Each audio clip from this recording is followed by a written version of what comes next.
10મું ધોરણ પાસ કરવા માટે ખૂબ ખૂબ અભિનંદન.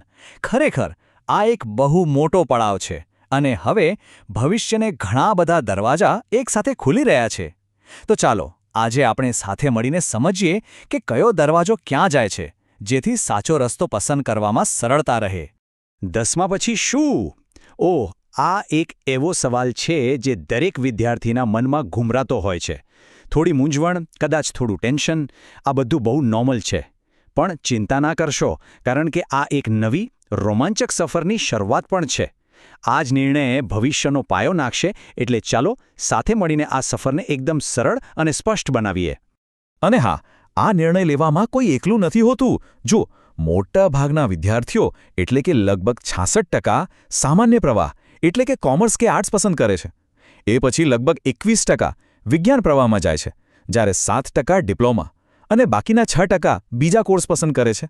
મતલબ કે આગળ વધવા માટે ઘણા સારા અને જાણીતા રસ્તા ઉપલબ્ધ છે. તો આ બધા વિકલ્પો છે શું? કયો રસ્તો આપણને ક્યાં લઈ જશે? ચાલો હવે આપણે એક પછી એક દરેક રસ્તા પર ચાલીને જોઈએ અને સમજીએ કે આપણી મંઝિલ ક્યાં છે. અહીં જુઓ, આ એકદમ સ્પષ્ટ નકશો છે. 10મા પછી મુખ્યત્વે 5 રસ્તાઓ ખુલે છે.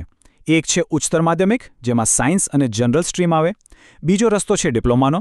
ત્રીજો છે આઈટીઆઈ અને ચોથા છે બીજા ટૂંકા ગાળાના કોર્સ. ચાલો હવે આપણે આ દરેકને જરા ડિટેલમાં સમજીએ. સારું, તો ચાલો સૌથી પહેલા સૌથી વધુ જાણીતા અને લોકપ્રિય રસ્તાની વાત કરીએ.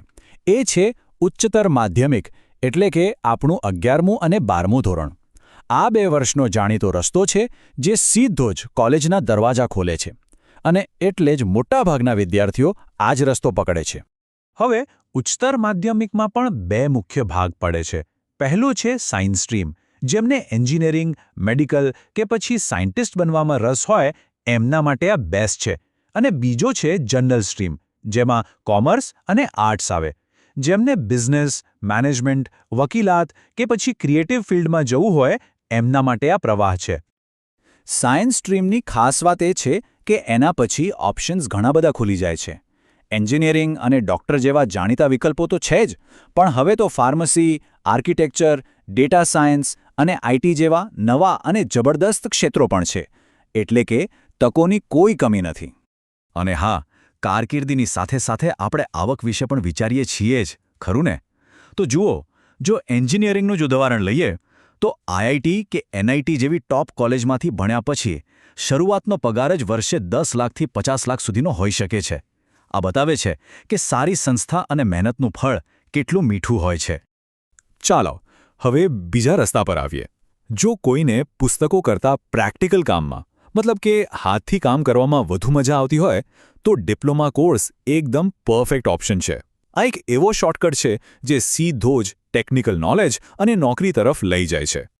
ડિપ્લોમામાં પણ ઘણા બધા વિકલ્પો છે, જેમ કે બિલ્ડિંગ બનાવવા માટે સિવિલ એન્જિનિયરિંગ, મશીનો સાથે કામ કરવા માટે મિકેનિકલ એન્જિનિયરિંગ અને કમ્પ્યુટર કે સોફ્ટવેર માટે કમ્પ્યુટર એન્જિનિયરિંગ.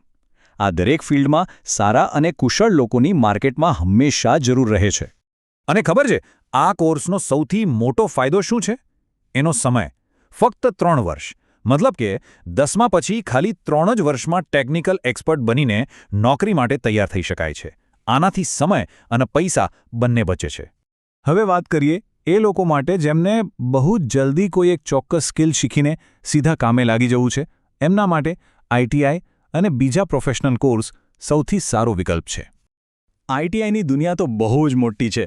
અહીં ઇલેક્ટ્રિશિયન અને ફિટર જેવા ટેકનિકલ કામ તો શીખવા મળે જ છે, પણ એની સાથે બીજા ઘણા ક્રિએટિવ વિકલ્પો પણ છે.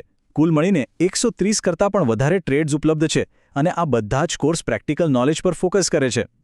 સારું, તો અત્યાર સુધી આપણે બધા રસ્તાઓ તો જોઈ લીધા, પણ સૌથી અઘરો સવાલ તો એ છે કે આટલા બધામાંથી આપણા માટે સાચો રસ્તો કયો?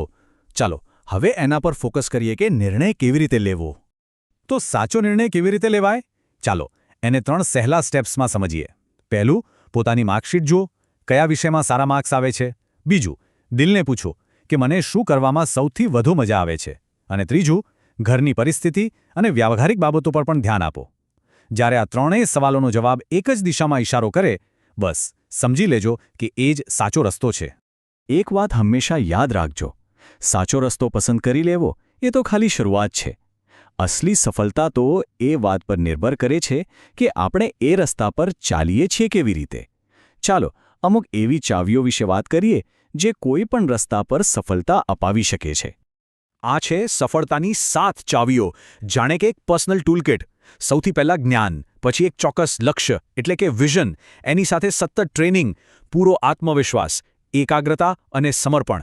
આ 7 સાધનો જેની પાસે હોય ને એને સફળ થતા દુનિયાની કોઈ તાકાત રોકી શકે નહીં. અને આ બધી ચાવીઓમાં સૌથી પાયાની અને જરૂરી ચાવી છે જ્ઞાન. એક કહેવત છે ને કે જ્ઞાન એ જ શક્તિ છે. આજે જે માહિતી મળી રહી છે એ જ જ્ઞાન સાચો નિર્ણય લેવાની શક્તિ આપશે અને ભવિષ્ય માટે તૈયાર કરશે. તો હવે બધી માહિતી તમારી સામે છે અને યાત્રાની શરૂઆત થઈ રહી છે. આટલું જાણ્યા પછી તમારું પહેલું અને સૌથી વિચારપૂર્વકનું પગલું શું હશે? ભવિષ્ય તમારા નિર્ણયની રાહ જોઈ રહ્યું છે. ખૂબ ખૂબ શુભેચ્છાઓ.